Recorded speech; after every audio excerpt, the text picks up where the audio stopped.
wa persnyaw ki pai ba nong kersan yung i ni na po suwen am rem wa Mas Stefanson mukim to wachenia i tai ki hai koman nek tai na Shillong yu sispa persen de kular ki wa tiket to e yu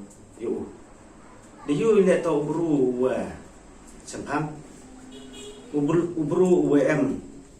kejing pai jengai ya ni konferensi ki yung i kat kam te kitai ki bru nek tai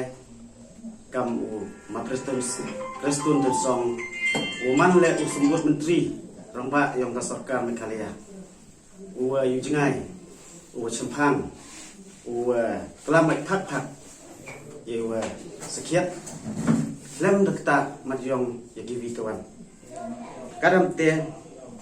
sehisin i wa pesnyau ki pai ba yang kan kesewen amrem Mas Stefan to uyenyu na ke parti NPP wa kamu ong uniu sembut menteri lang ba yung i wa sedu aga finalis yung kandidat kagi open mi ki habanai September yung muslim kadam te kepat ni kini pai ba yung i wa mohoi du jingkermen pi ite ko yo mesin bhai kini isni yu kan ni nei bah Gilidar kam umah aler terdiam ujuman menteri yang kasorkan Meghalaya job nagani ga seven amrem yung i deman MLL la artem mencuat da kercan teli telon yung ni Mas Stefanson mukim ujuman ex MLA yang kani ga seven amrem ite kwa persnyau ik pai ba yang i wa kini wa he kam umar el teriang yu jengai ki wa inde de yu e kom ki ito champang lagi roi par hagi por yang ki tangai scam i wa kejengwan yung hagani ganti to uman ga kejengjob yung Mas Stefanson ki tagawa nang MNC chu ye i ki MDC yung i nani na po yung kaswen antarem dekersan teli telon gi yo Mas Stefanson mukim tekadam te pai ba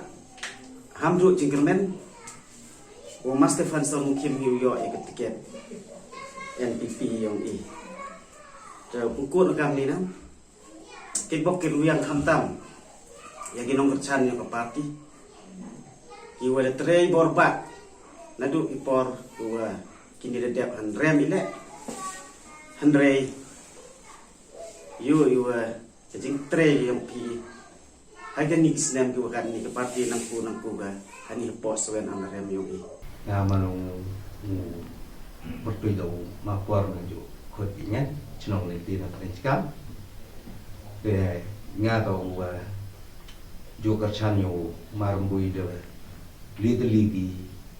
election yo dalai dengan puju iu nang lawile de ke dau go peman ngau umi ahini kersan yang masti to yuan ne pors ke por di krek kamu om kantamu penap terusnya wiri jing yang pai ba mjuyo ikan gidai than dam juyo tang di kelam ya pon le juyo ra ne ti dau yo ni berubah ya ikan gidai bin rap ti dau peman ngau mi no kersan yo masti ile wa pai dien ju masti yo masti to warok ki kian ki doi warok ki daju warok ki nong di nong bam le yo bai gu ye klam ye khna yo bai gu pen ap nyau ye chinge yo ti dau man kam negaliang yang ngau kersan yo masti wa yo unim bru ta wa yo ye klam ye khna ngai je le man de job le to yo ye klam ye khna pen ap nyau ye ti chinge yo bai ba de ke jinggermen le em ga chispa nang spa wa hagani ga election arjara pawi to Mas Stefan job le job yang burung de negeri yang ngari de kulit Yo gitu ke statement pada AP gitu ke dari pure pikan ni. Dan itu demi kepertu yang ma yang udaman kamu SMLA, udaman le minister yang ikan ketanya luar. Dan ini por open sekiat ikan ni ketu tak bacing tak sekiat OM. She's part away. Tak kemarin yang tak dia melang suruh rangkat bawa tim yang rangkat di persen yang kamtam gilidar yang gilid persen di kasan senam ceneng tak dapat sekian tak kemarin yang tak dia melang suruh Mas Stefan mungkin ya kami di press di media hanya import pensupriang ni kabar dan tak ni kabar utap berjalan dan tak ada statement itu dapat sekian kan dapat sisa kan tak kemarin yang tak dia melang suruh Roman Stefan Mukim. Dan kalau kita MD komen, dia kita untuk pernah yang kita pak, dah sispa awal persen, dah ini dia menang ceruk Roman Stefan Mukim. Baik,